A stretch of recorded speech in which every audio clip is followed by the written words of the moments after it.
ওই আমু, এখন না। কই যে পলামু? দরজার পিছনে পলাই, দরজার এই সাইডে পলাই। না না, এই জায়গায় দরজা খুললে দেখা লাগবো। খাটের নিচে পলাই। না না, খাটের নিচে কষ্ট হয়ে যাবো। একটা কাজ করি, বাথরুমে গিয়া পলাই। এবার আমু। আরে না, এখন না, পলাইলে ওই।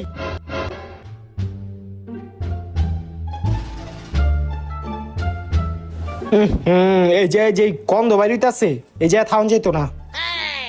তাইলে এখন কই পলামু? কিরে এবার আমুনি? আরে এখন না, পলাই লই। কই যে পলাই। হ, এই যে পলান যায়। ওই আয় এখন। হ আইতাছি। এই জায়গায় থাকলে ওই হারা দিনও খুঁজে পাইব না আমারে। খাটের নিচেও তো নাই, বাথরুমে গিয়ে